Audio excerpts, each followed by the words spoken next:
Hi, and welcome back to the channel. It's true, my name is Norf, and you may know that I'm a massive fan of the number 3. Wait, are we at the end of the video? No, we're not.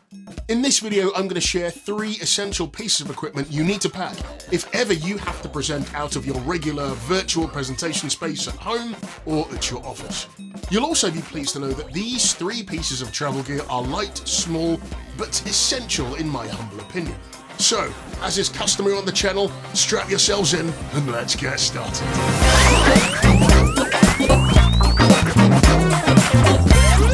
We've now reached the 4th and conclusive part of our video mini-series I've called Phygital Skills, a luscious and punctilious blend of the 2 words, physical and digital, focused on how to best use our physical presentation skills in an online world. You may have to travel as part of your job. I have to as well.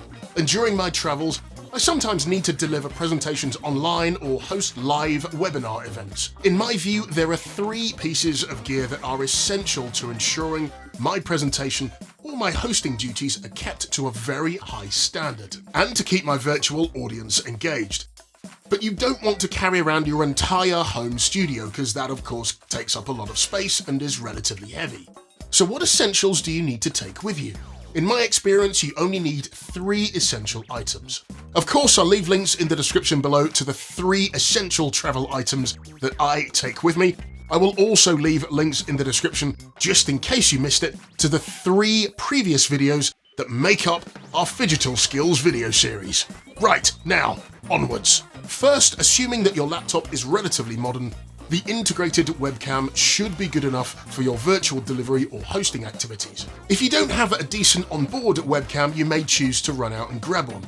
Now, when I say decent, I'm talking at least 720p. My standard is 1080. If you want, you could go out and grab an all-singing, all-dancing, brand spanking new HD webcam with all the whistles and bells that you can shake a stick at. That said, you'll just need to consider what's going on downstream. It may be that you could be restricted by the Wi-Fi bandwidth of the location that you're at. If you have a decent 4 or 5G connection, you could be in good shape. Nevertheless, this is something to consider. The first piece of essential equipment that I pack in my laptop bag when I go traveling is a laptop stand. Feel free to use a pile of books, however I find books are quite heavy and sometimes you may not be able to get hold of them in the hotel room or the space that you're at, for example. Why do I recommend this? For 2 reasons. With the laptop on the stand, the screen is raised to help you maintain good posture. The second reason is, if you're on calls or presenting with your camera on, the camera is at eye level.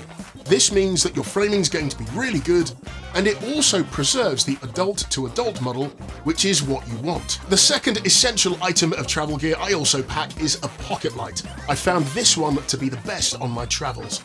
This is the Big Softy. It's thin, it's lightweight, super bright, it's also bi-coloured. If you happen to be on a budget, I would recommend the Neewer PL81, which is this.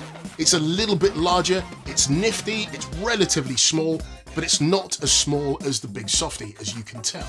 Both of these devices come with a nifty little adapter to mount on the lid of your computer. The Neewer is a little bit more adjustable should the lid of your computer be on the thick side. The Neewer is a tad bulkier, but this shouldn't push you over your weight limit. Ideally, using natural light is the way forward. However, should you need to present first thing in the morning or even in the middle of the night, be sure that you've packed one of these 2 lights to ensure that your face is well lit. If it's something you've not thought of and you're considering illumination on your travels, let me know in the comments if you'd like to see a comparison between these 2 pocket video lights. Lastly, I'm never too far away from a decent mic and headset combo. I know that some people choose to use big old over-ear headphones, and some people prefer the discreet look of Bluetooth earbuds.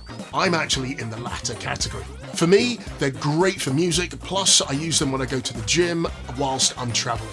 More importantly, my Bluetooth earbuds connect to all of my devices, including my MacBook Pro.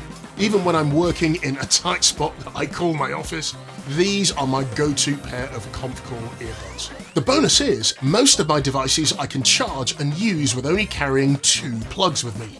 Most of my devices are USB-C charging, which means I get to travel a little lighter these days. I bought some micro USB to USB-C adapters, which means that I don't have to carry a job lot of cables with me. I can use my MacBook Pro charger for charging my iPad, and a separate dual output USB charger for most of my other devices, including my phone, headset, and my lights. And that's it for this week, and this wraps up the final part of our Phygital Skills mini video series. And in this video, we covered off the 3 essential pieces of travel gear that I use should I be called upon to present whilst I'm on the road away from my tight spot of an office.